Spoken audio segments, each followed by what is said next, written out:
សួស្តីអ្នកទាំងគ្នាចឹងថ្ងៃនេះគឺថាខ្ញុំនឹងមកប្រៀនអ្នកទាំងគ្នាចាប់សត្វហុយខ្ញុំមិនដឹងថាគោហៅសត្វអីប្រកបទេវាដូចកូនកាត់ច្រើនប្រភេទពេកចឹងដើម្បីចាប់វាបានអ្នកទាំងគ្នាត្រូវការវាយសត្វឈ្មោលដើម្បីយកពងដូចមែនពងដូចវាជីវិតដោយសារតែហ្គេមខ្ញុំធ្លាក់ហ្វេមពេកចឹងខ្ញុំបានដាក់កូដឲ្យតម្លាក់ graphic ឲ្យហ្គេមខ្ញុំមានដំណើរការស្រួលតិច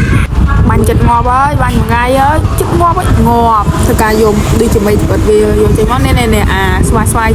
ដុំហ្នឹងហើយយកទៅដាក់ចូលសัตว์របស់យើងទៅតែត្រូវការសัตว์របស់អ្នកទាំងអស់គ្នាហ្នឹងឈាមច្រើនហើយក៏ភ្លើងដេមេcàngខ្លាំងដើម្បីបាញ់ញីសัตว์ញីហ្នឹងសល់ឈាមក្រោម50ទៅ20កុំឲ្យលើនឹងយ៉ាត់ជ្រុលបាញ់ងាប់អីបាននោះចប់ហើយខ្ញុំបានឃើញសัตว์រយៈនឹងញីមួយអញ្ចឹងគឺការដាក់មីជីវិតនឹងចូល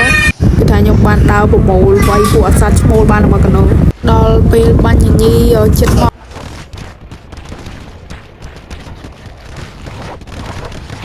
ឈាមសល់70ទេ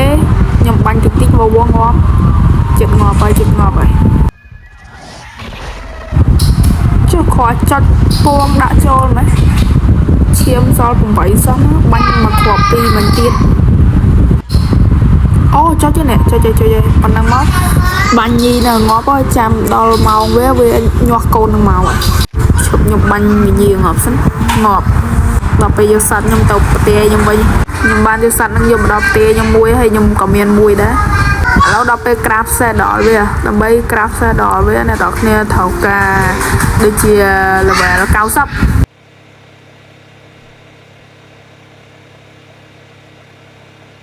នេះ level 90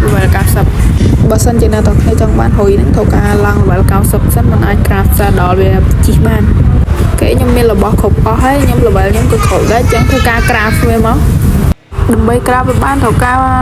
crystal fiber ស្បែកដែកហើយនឹងស្អីគេប្រទេសផលិតចេញពី obsidian craft ដល់ម៉ាស៊ីននេះ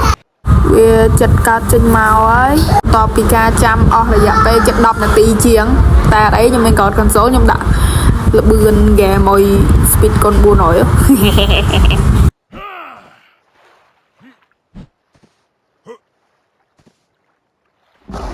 ដល់ពេលវាហែកចេញមកអាយ៉ាខ្វាចុចតារាអូនេះ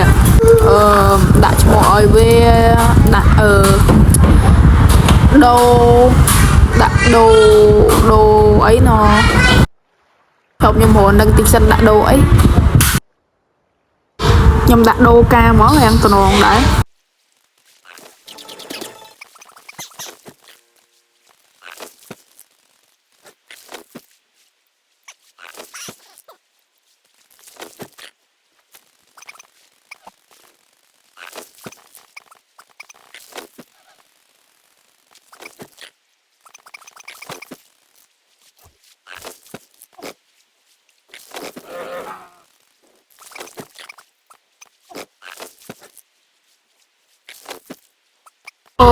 យូរដល់ក៏ចិត្តបានហើយជាស្នាខ្ញុំមានកោត console ខ្ញុំទៅឡើងលបឿនកោត console លឿនណាប៉ុណ្ណឹងណាតែឥឡូវបានហើយទៅកាន់ដាក់ saddle វាមកក្នុងចំណោមសត្វហោះនៅក្នុង Wether Island ខ្ញុំគិតថាមានតែសត្វហុយយៈនឹងមួយទេដូចអាខ្លាំងជាងគេបើ Griffin ក៏ល្អដែរព្រោះវាបានលបឿនលឿនតែនេះ Damage ក៏បានចាប់សត្វផ្សេងក៏បានអញ្ចឹង